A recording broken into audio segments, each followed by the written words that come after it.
Les dettes africaines sont hystérisées par beaucoup de gens sur le thème c'est un fardeau épouvantable.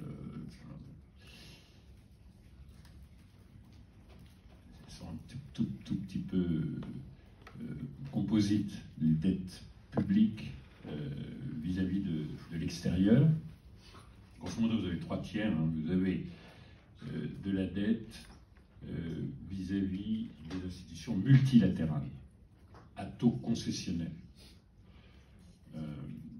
et avec des conditions qui en général sont assez favorables, du genre différé de paiement et longue maturité, si bien que l'inflation, quand on vous fait des prêts concessionnels à 1 ou 2% avec différé dans le temps et qui sont amortissables sur 40 ans, vous êtes en réalité dans un système de dons plutôt que de crédit. Néanmoins, on les additionne avec les autres. Deuxième catégorie, c'est les aides bilatérales d'État. Et troisième catégorie, c'est des dettes sur les marchés. Notamment, l'Afrique est admise dans les marchés financiers, mais des eurobonds. C'est quelque chose qui a pris beaucoup d'ampleur depuis quelques années. Mais au total, quand même, ça fait une dette dont le coût n'est pas très élevé quand vous mélangez l'ensemble des taux d'intérêt et qui est sur une période assez longue. Même le Bénin qui émettait des bons du Trésor et des obligations sur la banque, sur la bourse régionale, à 1 an seulement, quand je suis arrivé au gouvernement, et que le nouveau gouvernement a profondément changé en nature, puisque maintenant il est capable de faire des émissions à 10 ans, même à 30 ans. Mais même quand on avait de la dette obligataire à 1 an, globalement, on avait une maturité de la dette supérieure à 7 ans.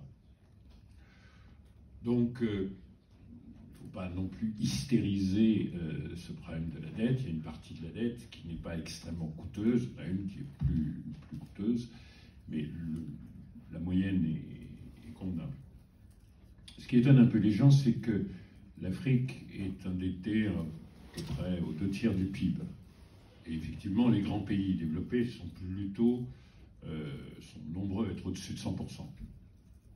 Le Japon qui est un record, les États-Unis, la Grande-Bretagne, un petit peu moins la France, qui est un peu comme l'Italie, qui est un petit peu plus endettée que la France par rapport au PIB. Enfin, tout ça, ça se passe au-dessus de 115% du PIB. Et nous, on est presque à la moitié de ça, parce qu'en réalité, on était à 50% en 2019. Il y a eu un effet très fort du Covid sur la nécessité de faire du déficit budgétaire et donc de contracter des dettes. Simplement, comme on lève très peu d'impôts, on a plus de mal à faire le service de 60-66% de dette par rapport au PIB, parce qu'on lève en moyenne à peu près 20% du PIB en prélèvements obligatoires. Là où la moyenne mondiale est plutôt autour de 35%, et celle des pays riches plutôt supérieure, et des pays comme les pays scandinaves ou la France, au-delà de 50% du PIB, et nous 20%. Donc on a un problème de recettes publiques, et on a également des petits problèmes de devises, parce que on est en déficit, pas très élevé, mais quand même en déficit de la balance des paiements du continent. Alors c'est très différent d'un pays à l'autre, mais en moyenne dans le continent. Et donc, on a des pénuries en devises. Alors, il faut s'acquitter en dollars en général, ou en euros. Donc, on peut avoir des problèmes techniques, même si cette dette n'est pas chère, assez longue, mais qui tiennent au fait qu'on ne lève pas l'impôt. Bon, on ne lève pas l'impôt parce que le secteur informel est très important. Au nord de l'Afrique, il est de l'ordre, dans le Maghreb, le Machrek, il est de l'ordre de 35% du PIB. Au Bénin, il est de 50%. Il y a des pays où le secteur informel produit plus de 50% du PIB. Et c'est en fait en corrélation inverse avec le niveau de richesse du pays. Donc on a un certain nombre de sujets techniques Mais ce n'est pas ça qui prévaut, en fait, quand on fait ces commentaires, cette analyse par rapport à la capacité de faire le salut de la dette. Ce qui tend à prévaloir, c'est l'idée que, par nature, nos économies font défaut. Et donc, il faut sans arrêt refaire le plaidoyer sur la dette publique extérieure de l'Afrique, qui n'est pas un problème. Il faut faire ce plaidoyer vis-à-vis des activistes d'extrême gauche qui disent « nettoyons la dette, supprimons la dette ». La dette est un cancer, la dette est un moyen de nous instrumentaliser, c'est une forme de néo-impérialisme. Le problème, si vous voulez, c'est qu'il n'y a aucune expérience de développement dans l'histoire économique du monde sans faire appel à l'épargne de l'extérieur, en plus de sa propre épargne. On ne sait pas faire. Bon. Par conséquent, c'est bien de dire supprimons les dettes, mais dans ce cas-là, ça veut dire supprimons le développement. Donc, il y a un problème. Si vous voulez, il y a peu de pays qui, même gouvernés par des gouvernements d'extrême gauche, se sont livrés à cela. Et puis alors, aux libéraux purs, de l'autre côté du spectre politique, il faut leur faire comprendre qu'il n'y a aucune raison, et c'est pourtant la situation, qu'à notation égale par les agences de rating, si on est un pays africain par rapport à un pays d'Asie ou d'Amérique latine, on paye plus cher en taux d'intérêt sur les marchés, parce qu'on a une prime de risque exceptionnelle, alors qu'on est très peu en défaut. Et comme il y a cette ignorance absolue de la géographie, dans les 3-4 dernières années, les pays en défaut véritablement s'appelaient l'Érythrée, le Zimbabwe, la Zambie, qui ne comptent pas en termes d'addition de PIB donc, par rapport au continent.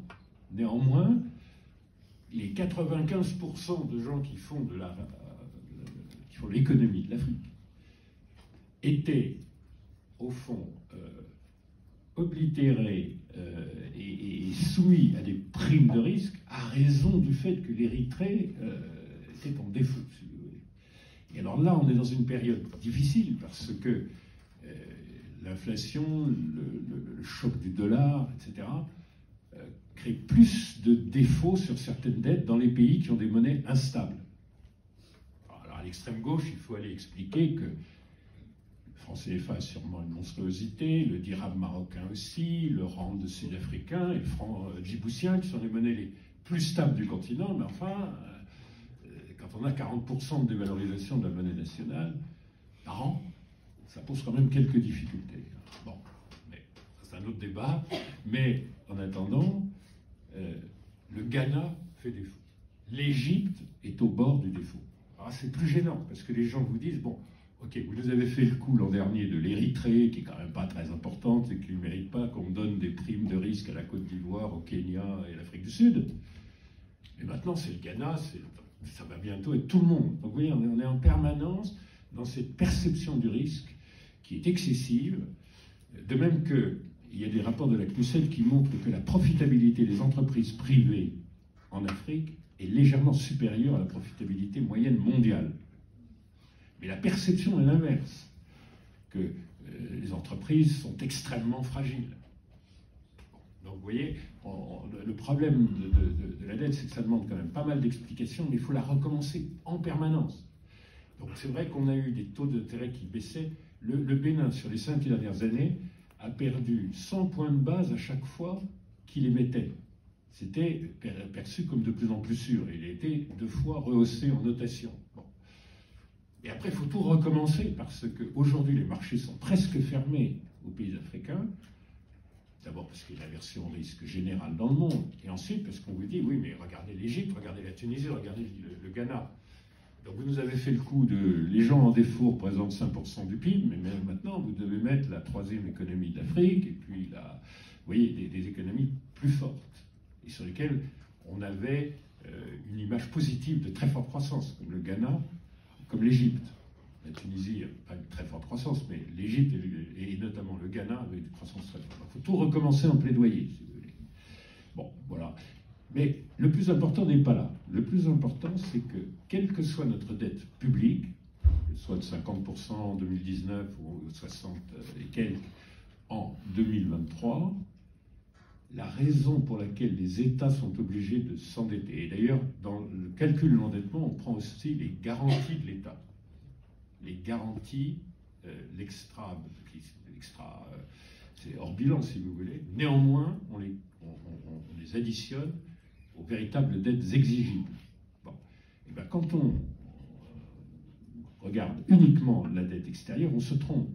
Il y a aussi la dette intérieure, c'est-à-dire qu'est-ce que les agents économiques reçoivent comme crédit par rapport au PIB. Eh bien, la situation des pays européens et des pays de l'OCDE en général, c'est supérieur à 150% du PIB, c'est le crédit aux ménages et aux entreprises.